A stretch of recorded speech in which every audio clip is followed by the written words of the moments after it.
Bienvenidos a Frecuencia de Cambio, un espacio para la excelencia física, mental y espiritual, con la conducción de Jorge Scalpelo.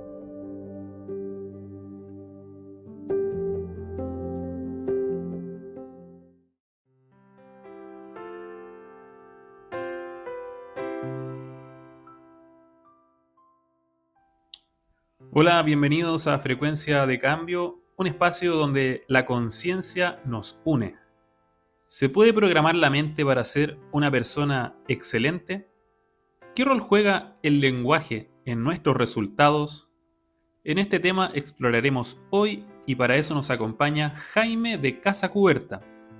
Él es facilitador de procesos de desarrollo personal, formado en la Universidad de Santa Mónica y es especialista en programación neurolingüística, disciplina que aprendió directamente de John Grinder, quien es el fundador de la PNL.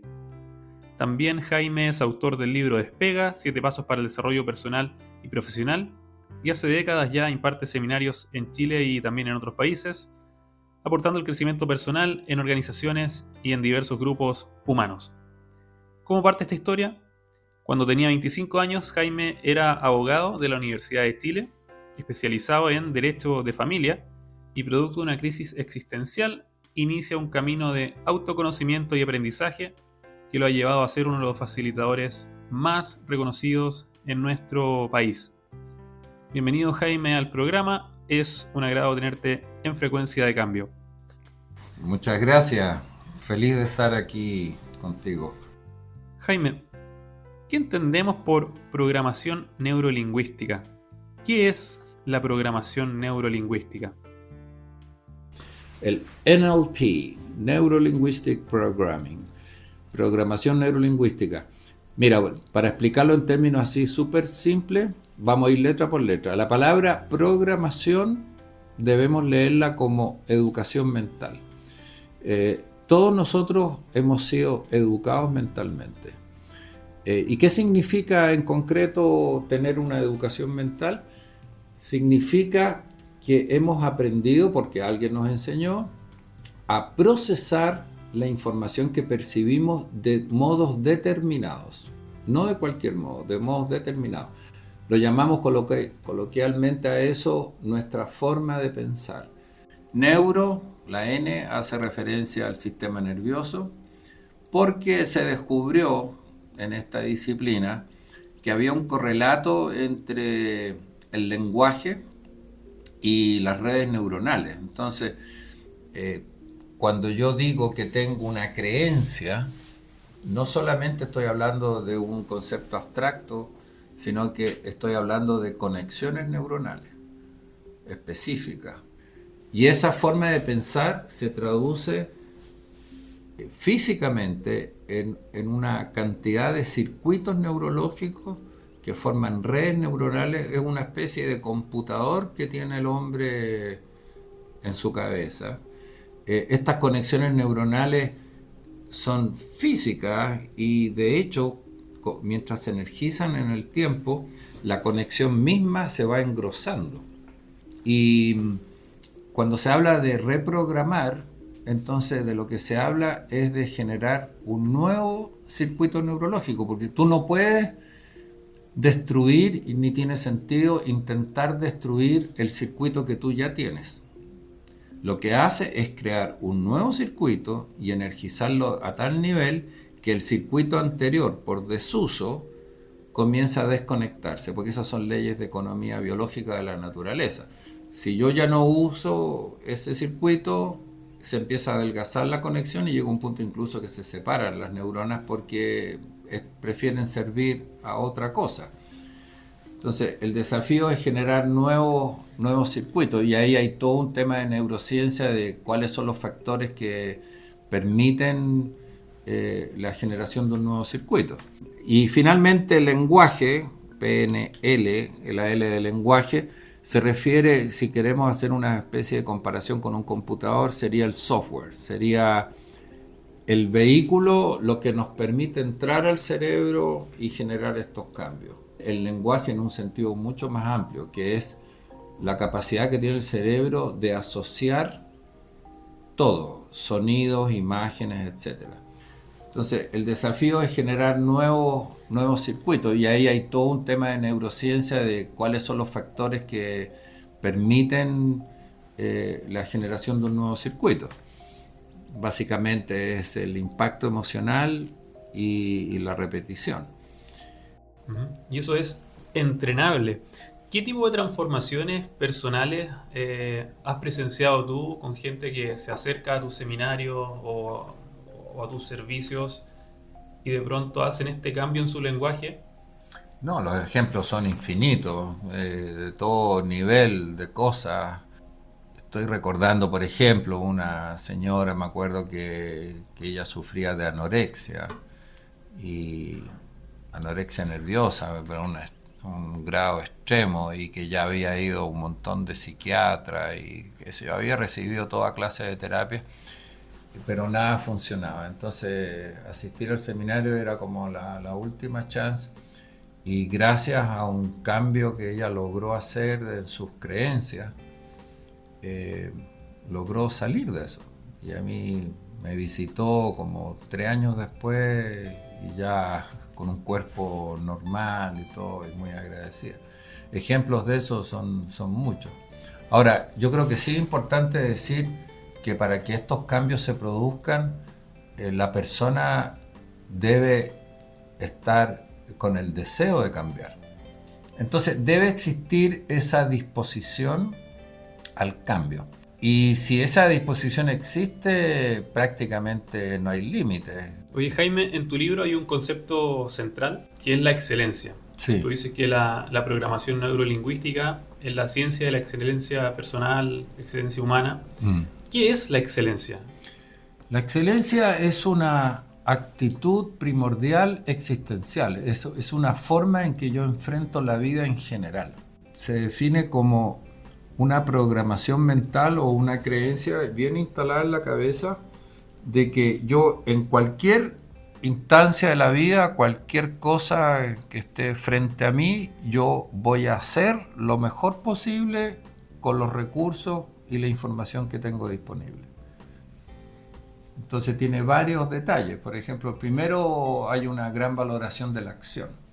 Las personas de excelencia, como digo en el libro, hacen más y hablan menos. Son personas que aprenden a través de la acción, que prueban las cosas.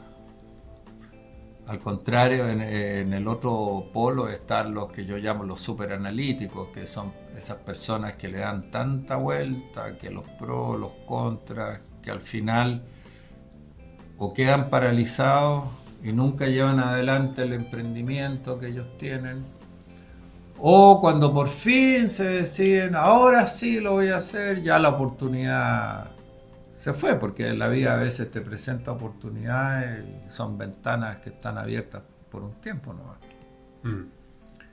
Así que hay una gran valoración de la acción, es un hacer, y un hacer lo mejor, y lo mejor tiene que ver con dar el 100%. O sea, dar el 100%, hacer lo mejor posible con los recursos disponibles. ¿Y cómo habla una persona excelente?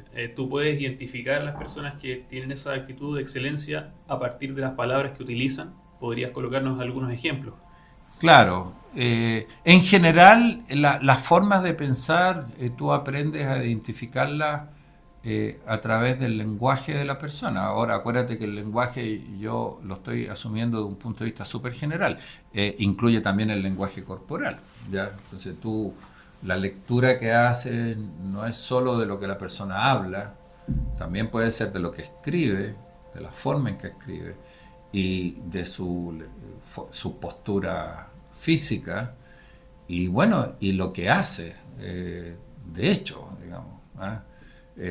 Por ejemplo, tú puedes ofrecer el micrófono para un compartir de algo que se ha vivido recién en el seminario, y las personas de acción son de aquellas que levantan la mano, y en el momento que levantan la mano, en ese instante todavía no saben qué van a decir, pero entienden que el hecho de compartir es bueno. Entonces pueden llegar a decirte, toman el micrófono y pueden decir, levanté la mano porque tengo muchas ganas de vivir la experiencia de estar con un micrófono frente a todos ustedes. No sé exactamente qué decir,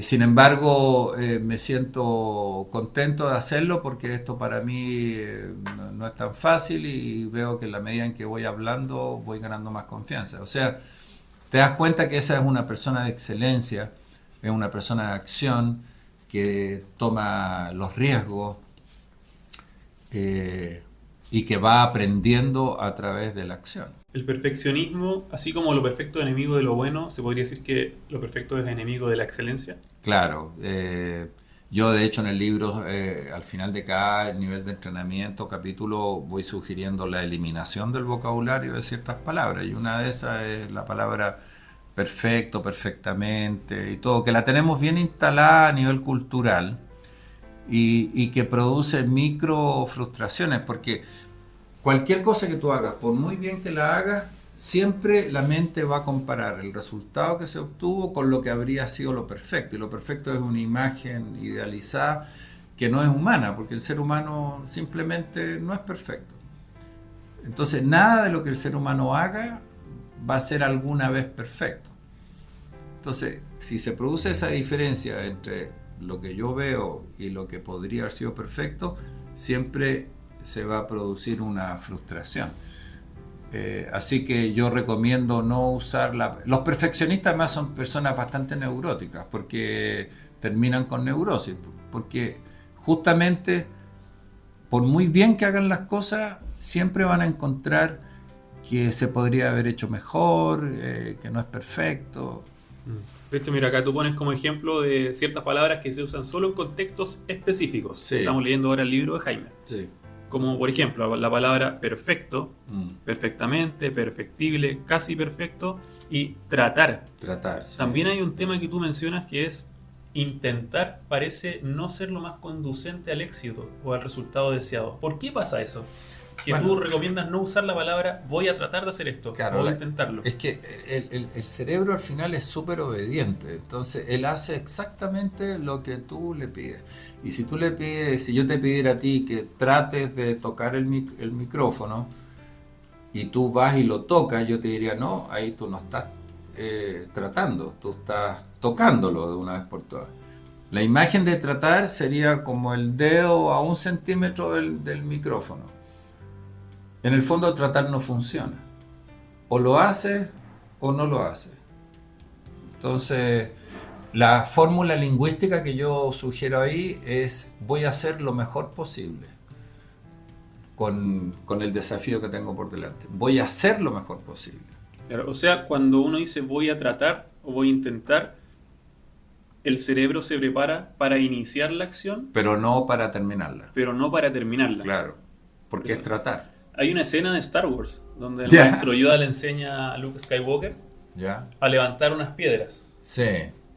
Y Luke le dice, ok, voy a intentarlo. Voy a intentarlo, claro. Voy y el a maestro tratar. Yoda le dice, no, hazlo o no lo hagas. Claro, exactamente. Tiene que ver con eso. Sí, totalmente. Oye, mira, acá otras frases o palabras que Jaime sugiere para el tema de la excelencia. Por ejemplo, estoy haciendo lo mejor que puedo con lo que tengo. Claro. Estoy utilizando todas mis capacidades y recursos. Puedo hacer las cosas con excelencia. Aprendo de mis errores. Y así otros ejemplos que tú colocas aquí en tu libro. Ahora, basta con repetírselo muchas veces para ir internalizándolo. Por ejemplo, yo podría hacerme un listado de frases y dejar todo eso con unos audífonos, me coloco en la noche y escucho todas esas afirmaciones positivas, por así decirlo. ¿Es una forma de programar la mente? Bueno, hay dos grandes vías de programación mental que son naturales en el ser humano. Una de ellas es la repetición. Cualquier cosa que se repita hasta la saciedad termina por convencerte. Ahora, la otra forma es el impacto emocional, que ya podemos hablar después de eso. Pero esta repetición tampoco es tonta, es una repetición de algo que tiene sentido para ti. Entonces, ahí está el trabajo del facilitador de otorgarle sentido al cambio de lenguaje.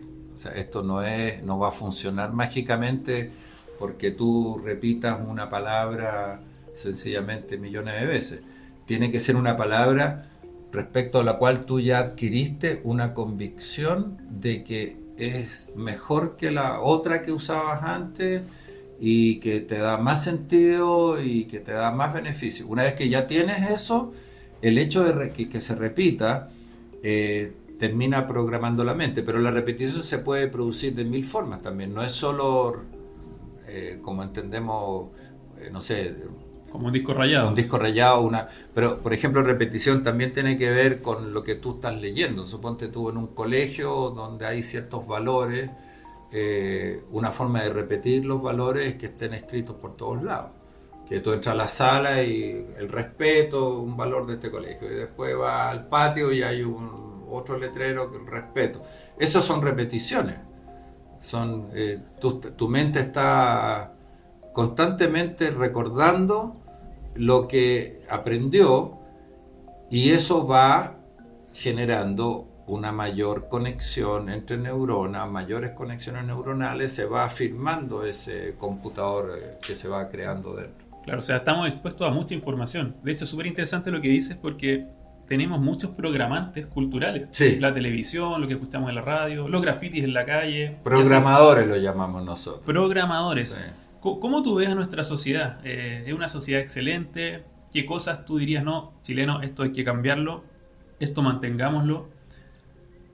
Bueno, tú sabes que yo trabajé con Coco Legrand 20 años y con él aprendí mucho también a conocer como el perfil del chileno promedio, común, ¿ya? Y como todos los pueblos, tenemos nuestras fortalezas, nuestras formas de pensar súper adecuadas, reconocidas como aspectos muy positivos nuestros. Y también tenemos otros aspectos bastante limitantes, ¿ya? Como todos los pueblos. Pero un ejemplo que a ti que me llame la atención. No, esto me encantaría a mí cambiarlo, o me encantaría hacer que la gente despierte y se dé cuenta que esta palabra no la tiene que usar. Bueno, puede ser una serie de palabras. Por ejemplo, el chileno tiene algo que tiene que ver con el enfoque en lo que no funciona. Por ejemplo, tú le preguntas al chileno común, ¿cómo te fue en las vacaciones en el sur? Y te va a decir, no, sí, estuvo bien, pero me tocó harta lluvia. Es como va a poner la energía en lo que no funcionó, lo que no funcionó para él. Sí, es cierto lo que tú dices. Claro. Sí. ¿Cómo estuvo el viaje? ¿Te compraste el auto nuevo que querías? Sí, lo compré. Claro que no es del color que yo quería. Es como que nos apresuramos en contarle al otro el aspecto trágico de la experiencia. Nos lamentamos, nos gusta lamentarnos. Y como esperando que el otro diga, pucha, qué lástima. ¿Cómo lo diríamos eso de manera excelente? Fui al sur, me fue súper bien. Complementar eso con cuál sería el remate de la oración como para favorecer cada vez más esta Es que esta simple, sociedad es que excelente. cuando tú modificas la forma de pensar, pones las cosas en la balanza y en realidad, y puedo ir más lejos todavía, ¿quién dijo que la lluvia era algo negativo? Cuando yo me convenzo que la lluvia es parte de la naturaleza y parte de la belleza de la naturaleza, ya ni siquiera voy a mencionar que llovió, y si voy a mencionar que llovió, lo voy a hacer desde otro ángulo. Es decir, sí, nos tocaban unas lluvias increíbles, parecía de película la cuestión, ¿eh? Pero maravillosa, porque eso te habla de la abundancia del sur, ¿eh? Culturalmente también, no sé si coincides, pero quien comienza a destacar o comienza él mismo a elevarse, Sí, el conjunto de pronto te tira hacia abajo. sí, ¿Qué se cree? Oye, que andáis levantado. sí. ¿Eso también es un patrón cultural? ¿Lo observas tú en nuestra Sí, yo sociedad? también lo observo. Yo diría que nosotros los chilenos tenemos también en general una autoestima baja y compensamos esa autoestima baja con actitudes a veces media soberbias. Queremos ser como siempre, no sé, el ejército invicto, el pisco es chileno, ¿eh? Las empanadas son chilenas, una especie de competencia bastante infantil. El chileno como que quiere demostrar siempre que es valioso. De hecho, hasta arquitectónicamente yo te diría, por ejemplo, un chileno que le va bien, digamos, económicamente, sobre todo si es algo que no viene de más atrás, generaciones más atrás, sino una cosa como nueva. Si se construye una casa, la puerta de la casa, la entrada de la casa va, va a tener mucha energía y se va a invertir mucho en mármoles y grandes cristales, como es la impresión que le va a dar al visitante. A mí, por ejemplo, me llamaba la atención en San Francisco, que es una ciudad que yo voy mucho por temas, mi familia vivía allá y todavía tengo familia allá. La gente más rica que vive en San Francisco, las casas son, por fuera no dicen nada. Por dentro sí, pues son espectaculares. Pero no hay un gran interés en la cosa, en la fachada. No hay interés en impresionar. Sí, ahí pareciera como que caemos en ciertas trampas Sí. culturalmente. Y esto lo voy a tomar con otro tema que tú hablas en tu libro, que es Ya. entender correctamente ciertos conceptos. Por ejemplo, claro, podemos saber entrenarnos para reprogramarnos, Sí. pero si tú no entiendes lo que es realmente el éxito y lo interpretas como algo netamente material, por ejemplo, te dedicas primero a tener y después a hacer, Sí. todo lo que hagas previamente como trabajo de reprogramarte, tal vez no va a tener un resultado expansivo emocionalmente para ti Claro. como ser humano. ¿Qué es el éxito, Jaime? Bueno, ahí tienes un buen ejemplo de un malo.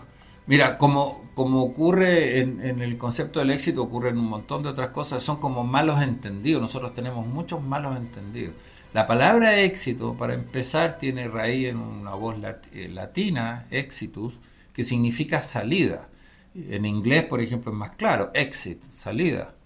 Una persona exitosa es una persona que en algún momento ha tenido un obstáculo en su vida y ha logrado salir, ha logrado superar el obstáculo. Encontró una muralla primero que le impidió seguir avanzando y exploró hasta que encontró una ventanita y por ahí salió. Esa persona es exitosa.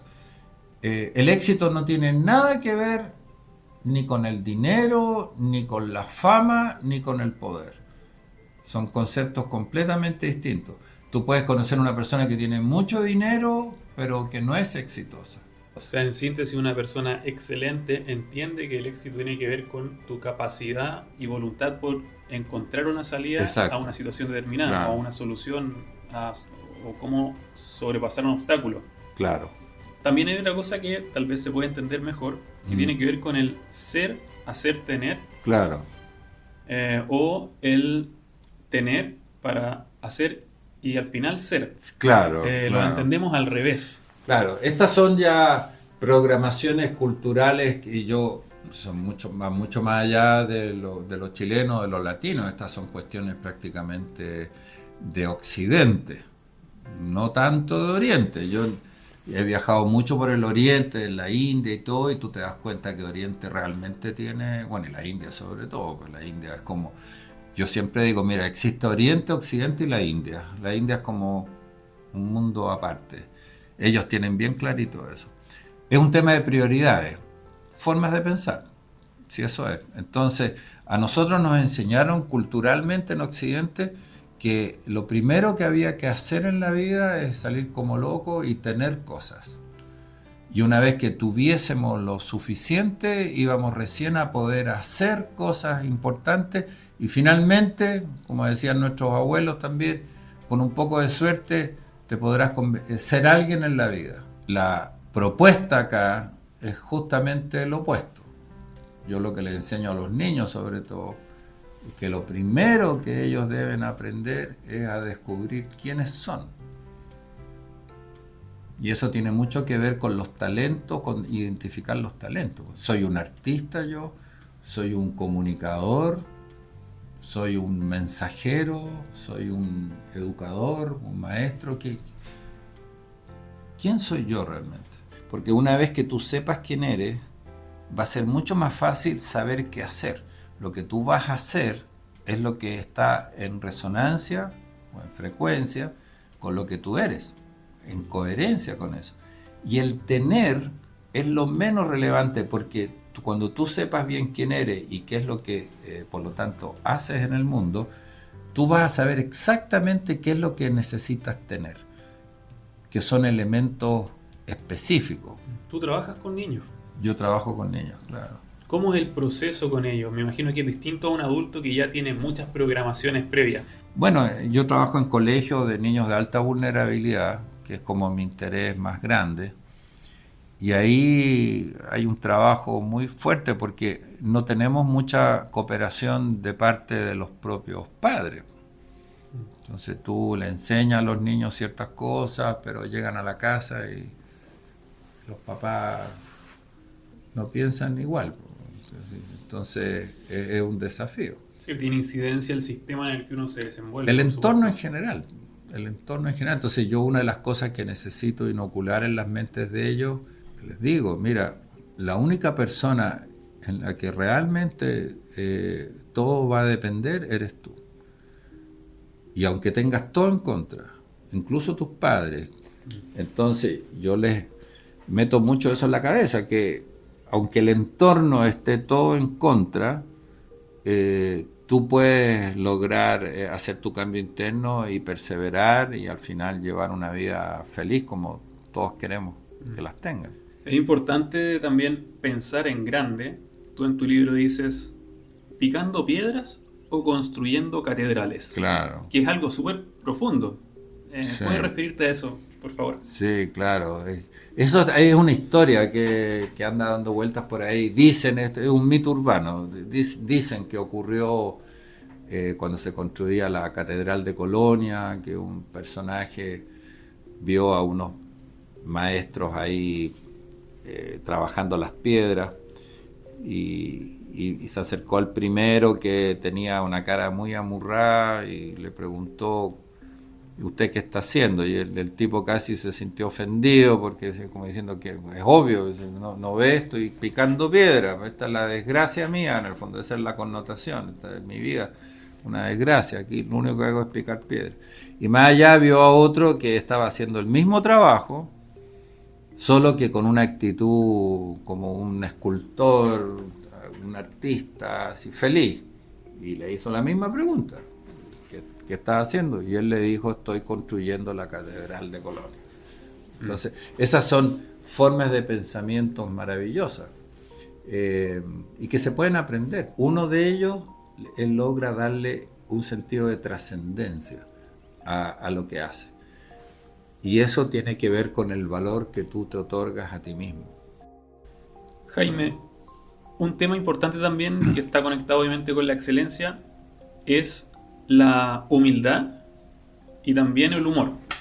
Primero hablemos de la humildad, que a veces se entiende como darse o manifestarse frente al otro disminuido.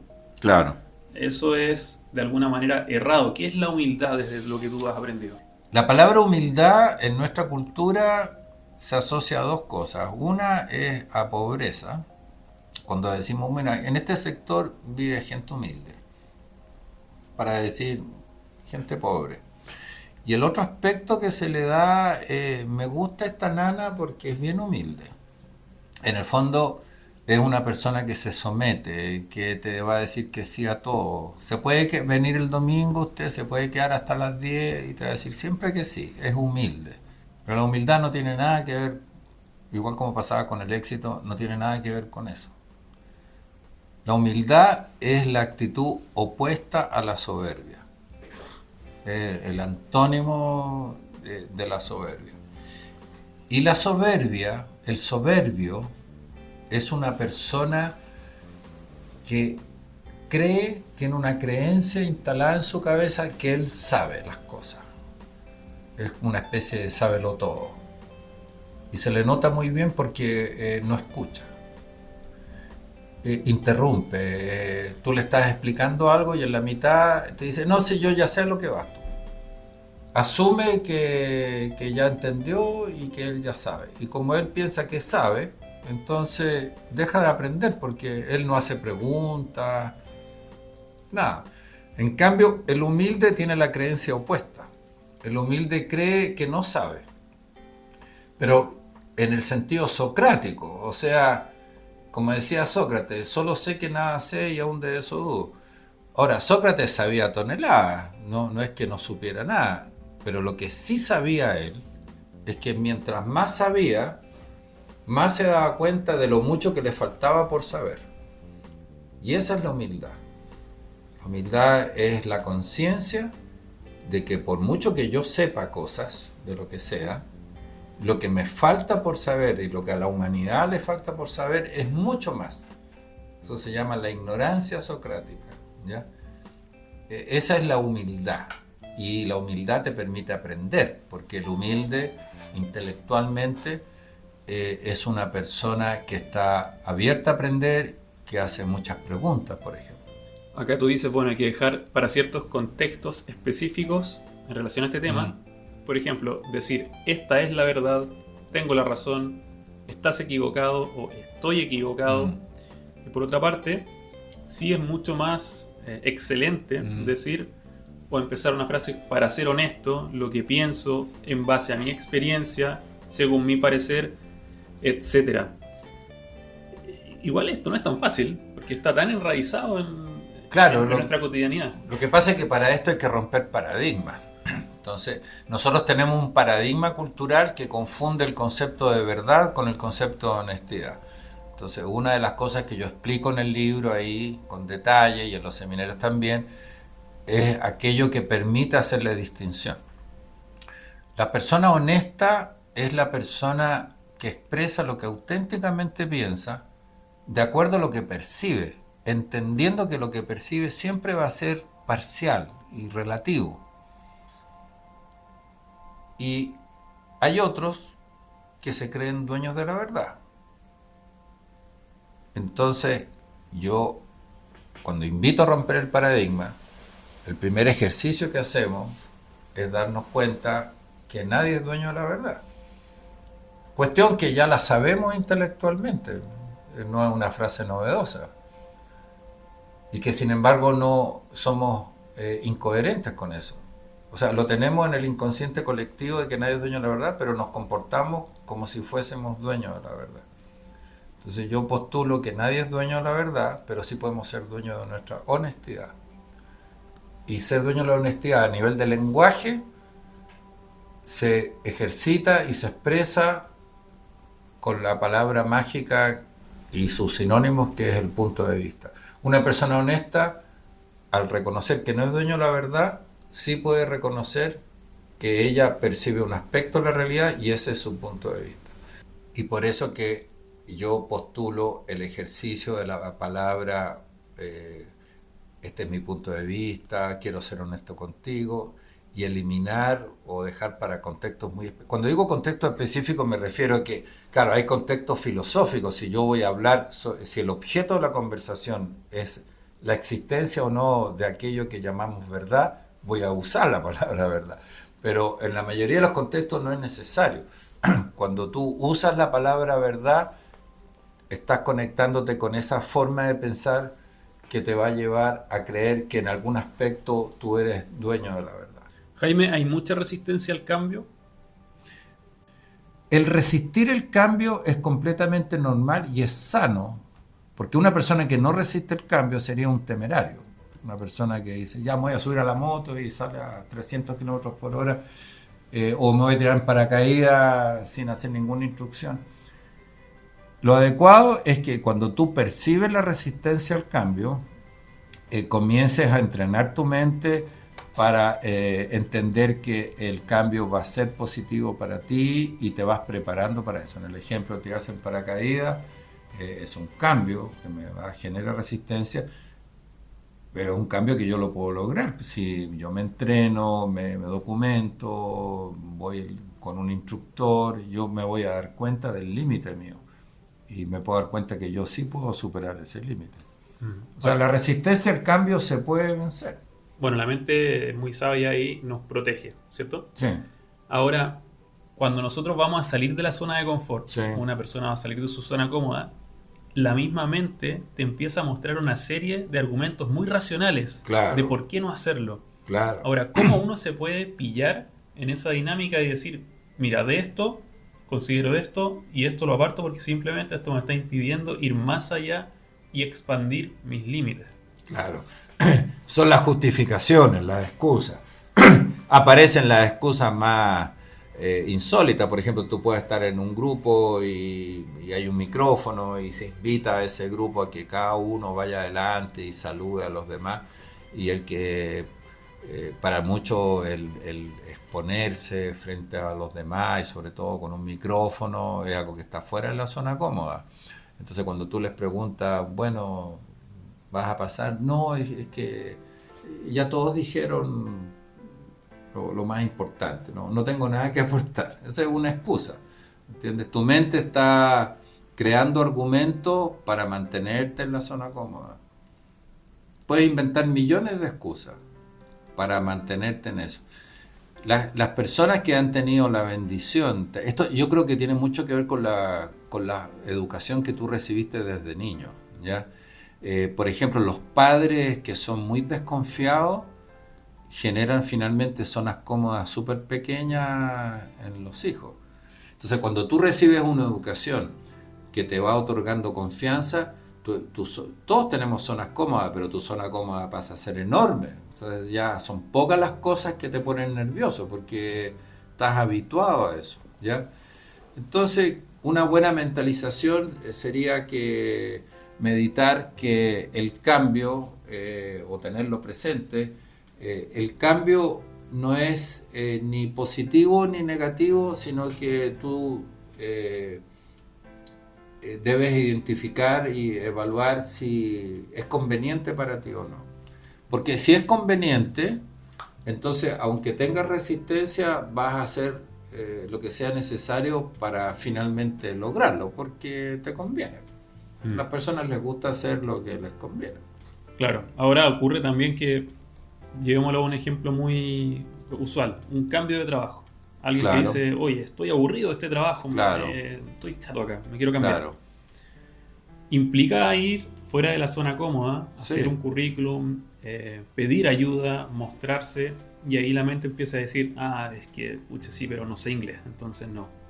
O no he hecho este curso. Y claro, son excusas. Son excusas, muy entendibles, sí. Pero simplemente tu parte más cómoda diciéndote, quédate aquí. Afuera hay un cocodrilo esperándote si tú sales de acá. Bueno, mira, es que aquí estamos entrando en los dramas humanos. Y yo veo vidas de personas con unas zonas cómodas pequeñitas. Esas son las típicas personas, por ejemplo, que tienen vidas con rutina. Ellos todos los días son iguales, todos los días hacen lo mismo, van a comprar el pan a la misma panadería, hacen el amor de la misma manera, todo es igual. Y cualquier cosita que signifique salir de esa rutina que tienen, se vuelven locos. Porque no son personalidades expansivas. La personalidad expansiva percibe el cambio como una aventura, como algo seductor, como un placer, un desafío.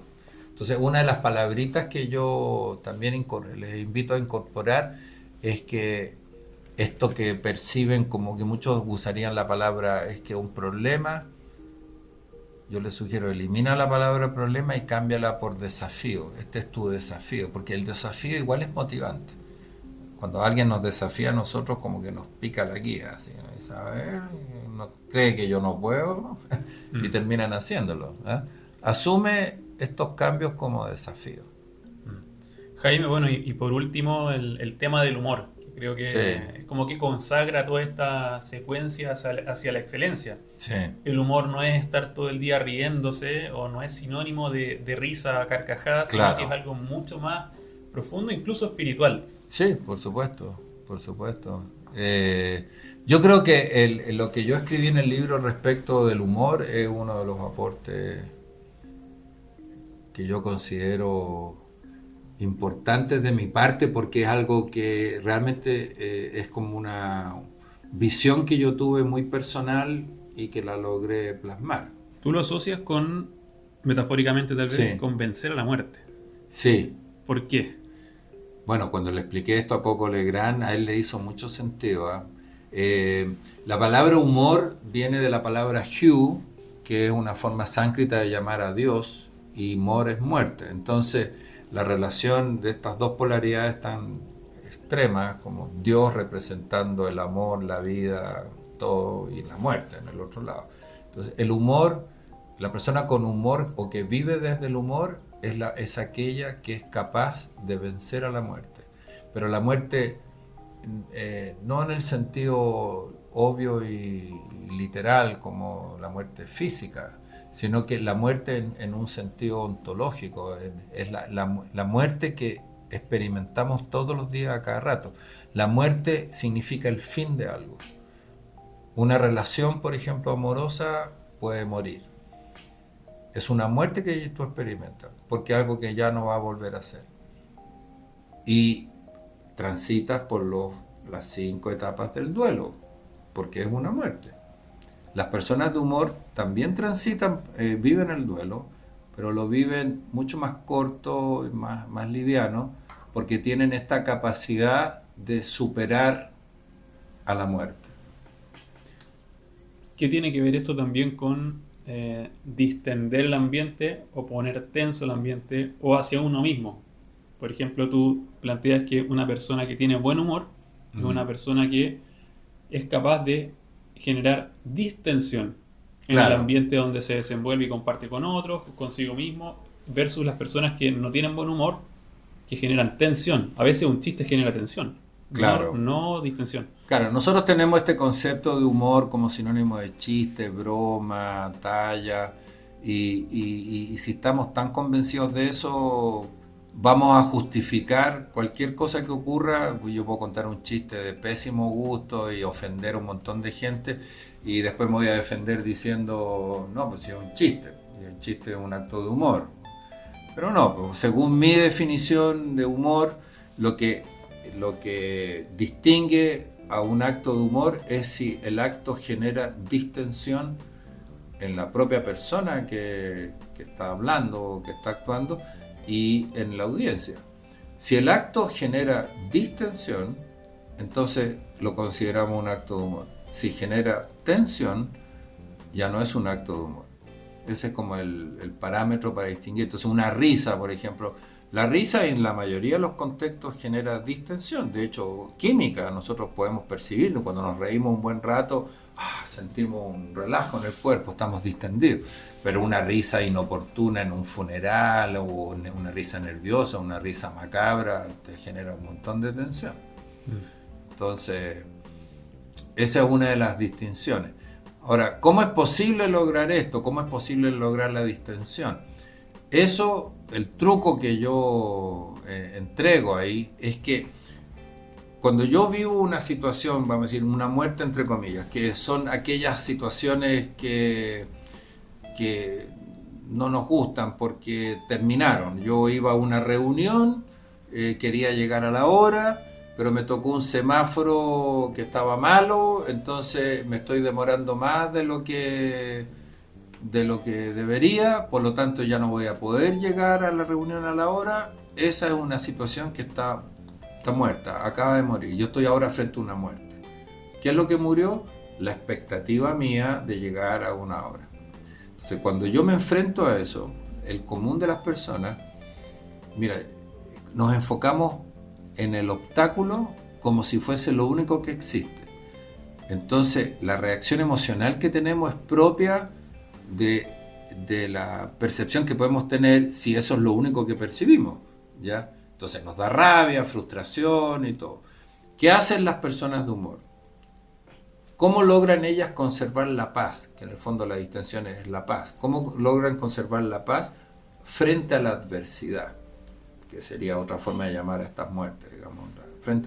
El humor es la actitud frente a la adversidad.